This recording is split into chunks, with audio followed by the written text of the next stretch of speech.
walaupun menjabat 1 periode atau 5 tahun, Bapak akan dapat uang pensiunnya 2,5 juta atau berkisar antara 2,5 sampai 3 juta sebulan. Selama hidupnya. Iya, benar Bang. Menteri Keuangan mengatakan bahwa dana pensiun PNS membebani APBN. Kok hanya dana pensiun PNS? Bagaimana dengan dana pensiun DPR yang hanya bekerja 1 periode tapi berhak mendapatkan uang pensiun seumur hidupnya? Bukankah lebih bagus dana pensiun DPR ini dihapus dan dananya direlokasikan, dimanfaatkan untuk membantu keuangan APBN agar dana subsidi minyak BBM tidak dihapus? Apakah sudah waktunya dana pensiun DPR dihapus? Selanjutnya kita akan melihat dulu gaji dan tunjangan DPR kita yang terhormat berikut ini. Gaji pokok ya berkisar antara 4,2 juta sampai kurang lebih 5 juta. Tunjangan daerah lainnya, uang sidang 2 juta, asisten anggota 2,250. Tunjangan beras 30.090 per jiwa. Berarti kalau 5 anggota keluarga kali 5 dong ya. Tunjangan PPH 2,6 juta, tunjangan istri 10% dari gaji suami, ya. Jadi berarti sekitar 4,420.000 per bulan untuk 1 istri, ya. Tunjangan 2 anak 2% dari gaji pokok.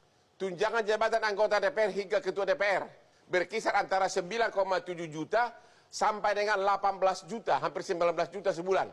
Tunjangan kehormatan ada lagi 5,5 juta sama 6,6 juta. Kehormatan loh masih ada ya. Tunjangan komunikasi, maksudnya apa ya, main medsos apa? 15 juta. Kemudian tunjangan peningkatan fungsi pengawasan 3,7 juta sama 5,2 juta. Tunjangan listrik 7,7 juta. Kalau biaya perjalanan per hari 5 juta. Daerah tingkat 2 per hari 4 juta. Uang representasi harian per hari 4 juta. Untuk tingkat 2 3 juta. Banyak benar sih. Oke, fasilitas rumah tangga. Ya, fasilitas rumah jabatan 3 juta untuk daerah Jakarta Selatan ya per tahun. Tapi di samping ada dikasih rumah juga. Udah dapat rumah dikasih lagi uang. Tunjangan beras pensiunan. Ini udah pensiun dapat 30.000 per bulan per kepala ya. Kemudian uang pensiun, nah ini yang jadi bahasan nih. Ya, kalau dia baru bekerja ya 1 periode dia berhak ya 60, berarti kurang lebih 2,5 juta atau 3 juta selama hidupnya. Selama hidupnya dia baru kerja cuma 1 periode 5 tahun, dia berhak 2,5 juta atau 3 juta selama hidupnya. Jadi total akan mendapat 66 juta tiap bulan. Minimal ini loh, ini minimal ya, Pak Masinton. Iya, Bang Oman. Gue jadi gatal nih guys.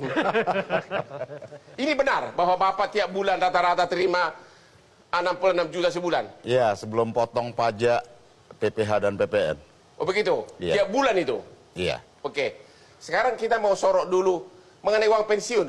Benar nggak bahwa walaupun menjabat 1 periode atau 5 tahun, Bapak akan dapat uang pensiunnya 2,5 juta atau berkisar antara 2,5 sampai 3 juta sebulan? Iya, benar Bang. Jadi kalau pensiun, kalau misalnya menjabat berakhir umur 40 tahun, kalau Anda hidup sampai 90 tahun, 50 tahun, APBN akan membayar terus uang pensiun Anda kali ini, ya, tiap bulan. Dan itu uang pensiun itu bukan hanya terhadap DPR, ya, tapi juga terhadap pejabat negara lainnya. Pejabat negara lainnya. Ya. Cuma pejabat negara lainnya kan, dia memang sudah menjabat dari berpuluh-puluh tahun kan, dari mulai karirnya. Tidak selalu Bang. Jadi begini, umpama pejabat negara di lembaga tinggi negara seperti BPK atau pejabat negara di lembaga negara. Contoh tidak aja. Kalau saya tiba-tiba diangkat jadi menteri, iya, dapat uang pensiun. Iya, abang akan memperoleh uang pensiun. Meskipun abang ya jadi menteri itu cuman katakan tuh 5 tahun. Atau kemudian atau dipecat cuma 2 tahun. Iya, dirasapel 2 tahun. Seumur hidup akan dapat uang pensiun. Iya, karena begini Bang. Itu yang membedakan kenapa negara memberikan uang pensiun kepada aparaturnya. Karena kan pejabat negara itu bagian dari aparatur negara. Selain yang disebut ASN, PNS, apa segala macam. Seperti itu. TNI, Polri. Tapi kan ya, TNI, ASN kan termasuk sudah AKE. menjabat dari mulai bawah sampai ke atas, bisa 30 tahun dia Iya, bekerja. jadi ada itu yang namanya pejabat negara berdasarkan fungsinya, Bang, di Ya. lembaga-lembaga negara, ya. Kemudian ada pejabat negara yang bersifat dia administratif, seperti di pemerintahan. Nah, yang itu memang dia berkarir dari bawah bertahun-tahun. Nah, jadi itu adalah dimanapun negara itu memberikan fasilitas terhadap aparaturnya. Negara dia punya aparatur melaksanakan tugas dan fungsi-fungsi kenegaraan di masing-masing lembaganya. Maka itulah negara memberikan bentuk tanggung jawabnya seperti Oke, itu. Menteri Keuangan dengan rapat dengan DPR mengatakan bahwa dana pensiun PNS Iya. sangat memberatkan APBN.